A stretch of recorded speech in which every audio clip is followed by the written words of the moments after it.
The days of your being able to watch your favorite TV shows online for free may be numbered. Cable companies have a plan to keep control of their content and stick you with the bill. That's the subject, at least, of this week's cover story in the latest issue of Bloomberg BusinessWeek, which hits the stands this morning. So for more on this story, we're joined by the magazine's senior editor, Diane Brady. Diane, what exactly are the cable guys up to? Well, we just mentioned Apple. They saw what Apple did with the music industry, and they want to avoid that. So you've got all these players coming out, whether it's Hulu, Boxy, etc., that want to be able to offer it in other platforms than TV. What they're doing now is saying, we will give you TV everywhere. As long as you're a subscriber, you can watch the show, you can watch it on your phone, you can watch it on your computer, but you have to belong to us. So it's a question of who's going to control the content. It sounds like the cable guys are playing catch-up to what the tech guys have been doing then.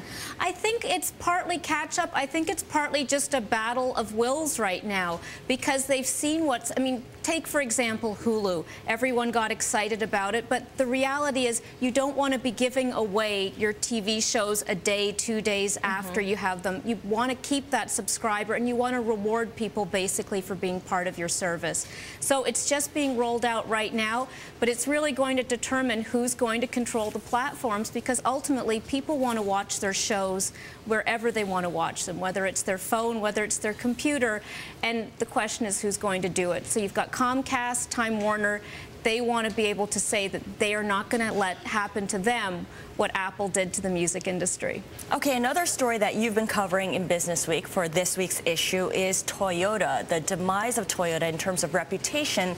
How did it fall so far, so fast, by so much? Well, Toyota obviously not an undercovered company right now. This is a real drill deep into the humbling of Toyota and how this cost-cutting culture really has chipped away. It helps people understand, really getting inside the plant, as to why all these problems took place and how it got so far away from what made Toyota great. And your reporters talk about cost reductions, overzealous cost cuts perhaps contributing to this, and not just an emphasis on growth as the company's executives have suggested. And really interesting examples with the Camry, for example, a lot in terms of where they really cut costs. But also we talked to the former U.S. chief and how he was sounding the alarm bells years ago about this, and nobody listened. And this is something that's going to stay with us for a while, because you don't just erase people's memories on something as significant as cars that suddenly speed up without giving a reason why. They have a brand issue, but I think what this piece does is it drills deep and it looks at the cultural issue. It looks at how the production plants basically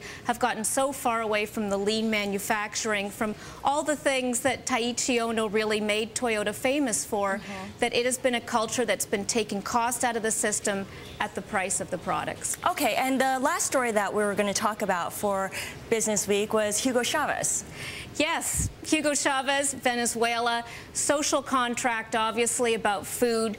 It's always a battle in every country. It's about the battle over food prices. And basically, this is a country, this is a man, I should say, that with a consumer law has been nationalizing some of the grocery chains, and they're putting in more food imports than ever. And it's the struggle. There isn't enough chicken, there isn't enough sugar.